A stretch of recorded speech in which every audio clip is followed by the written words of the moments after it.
To talk more about these new concerns sparked by the draft opinion, I want to bring in Amit Paley, CEO of the Trevor Project, an organization that provides assistance to LGBTQ youth, and Tali Weinstein, former federal and state prosecutor in New York and an MSNBC legal analyst. So glad to have both of you here to talk about these important issues. Amit, let me start with just how big your concern is that this potential decision on abortion could be just the beginning, that other rights, including same-sex marriages, could be targeted next. There's a great deal of concern about that because this decision, which we should just emphasize, is not a final decision, and we don't know what it's going to be at the end. But if the same logic that we've seen in this leaked draft comes out, it could undermine the constitutional right to privacy on which so many other rights for LGBTQ people have been in part based. That's the Obergefell decision, the Lawrence decision. And we know that LGBTQ people face enormous amounts still of discrimination and rejection and isolation. And so there's a lot of concern that this could lead to an erosion of more rights for LGBTQ people. And Tali, Justice Alito specifically wrote in that leaked draft that this potential abortion decision should not cast doubt on other precedents. But if that's the case, why is there so much fear, not just about obviously from LGBTQ advocates, but across the board, that this is only the first domino to fall? How do you read this? Well, Chris, that's right. He gives that disclaimer and another one. He says abortion is different from everything because it involves, quote, fetal life. But nonetheless, I agree with Amit that this decision has planted seeds which, if watered and cultivated, could in fact lead to the reversal, the taking away of lots of other rights. Let's talk about same-sex marriage in particular. Two things have me concerned. One is that the decision says that, part of why Roe was wrongly decided, the draft says, is because it's not deeply rooted in the history and traditions of this country. Reading the history and traditions of this country really literally and narrowly, that same logic could apply.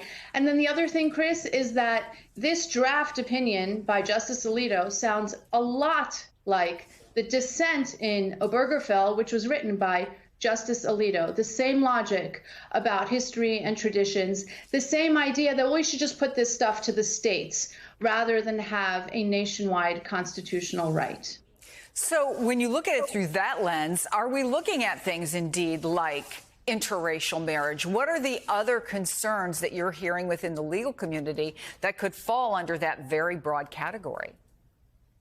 So I've heard concerns from everything to decisions that predated Roe v. Wade, like the decision about contraception, Griswold from 1965, and interracial marriage, Loving, all the way through some of these others that involve gay rights and marriage equality. And, I think, Chris, the important thing here, is I talked about seeds. I don't think that there's going to be one earthquake after another very soon after the issuing of this decision. But when this kind of insecurity and instability around rights presents, even if it takes a very long time for certain things to play out, I mean, it took 49 years from Roe v. Wade being decided to it being, it looks like, overturned. That's still really very difficult for people whose rights are now vulnerable. It means that states will be emboldened to try out new things, to try out new infringements on rights and see how far they can get if that's how they're inclined.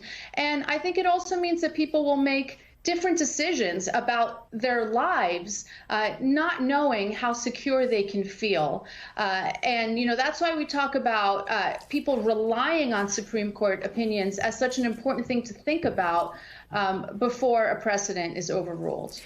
Amit, if I could ask you then about this bigger picture, which is that you have this startling new mental health survey of LGBTQ young people from the Trevor Project. I mean, it's an understatement to say it paints a difficult picture of the struggles that they have been facing. Some of the findings in the past year: 45% of LGBTQ youth seriously considered attempting suicide. 14% actually went through with an attempt. 73% of LGBTQ youth report experiencing anxiety, 58% depression. I mean, those suicide numbers in particular are far greater than in the general population. discrimination. I want you to dig a little deeper into those numbers, what you think is driving them, but also if you're concerned that there will be new pressures, given what we're seeing from the Supreme Court, that could exacerbate the problem. We are concerned about that. I think it's important to note LGBTQ people are not born inherently more likely to consider or attempt suicide. The reason that we see these really troubling and heartbreaking numbers is because of the discrimination and the rejection and the stigma that LGBTQ people face in society. And these numbers are even higher for transgender and non-binary young people, and they're even higher for LGBTQ youth of color. And so when we see debates in public about people saying, I'm not sure that LGBTQ people deserve the same rights as everyone else, when there are the planting of the seeds, as we just discussed, of potentially trying to overturn decisions that have broad-based support in America. I think it's important that we just underscore that. Most people in America do not support discrimination against LGBTQ people. Most people support same-sex marriage. Most people support providing support and affirmation to kids. But when we have people in positions of power who are debating the mere existence of LGBTQ people, that has a negative impact on their mental health. And so I hope people can really keep in mind when they use these words in public discourse that young people are listening and that words really do matter. I think this is something, obviously, we've talked about for a while now, Amit, and I think you would also acknowledge that there are, unfortunately, a lot of people out there who are not going to heed that warning, who don't care, frankly, about that very real concern. So what does everybody else do about it? I mean, obviously, point one is your vote is powerful, right? But what else, Amit? Well, I think that there is systemic change that is needed. These policies can be very harmful. We haven't talked about this yet, but across the country in many states, there are people in positions of power targeting LGBTQ young people, and specifically transgender and non-binary young people. They are trying to outlaw and make a felony providing best practice medical care. They're trying to come in between medical providers and parents who are trying to provide care for their children. They're trying to prevent trans children from being able to use the restroom in a safe way. So we need to change those policies, and we need to make sure that these policies support young people. But I also want people to know some of that systemic change can seem large and overwhelming and maybe hard to know where to start. Every single person can make a difference. One of the most powerful statistics we have from our Trevor Project research is that just having one accepting adult in an LGBTQ young person's life can reduce their risk of suicide by 40%. That's an enormous difference. And every single person who is watching this, who is listening, can be that person. And by just providing love and acceptance and affirmation, you really can make a difference in the lives of LGBTQ youth and help to save lives. Thank you for ending on a positive note, and also, I think, giving people power to know that they can do something to change.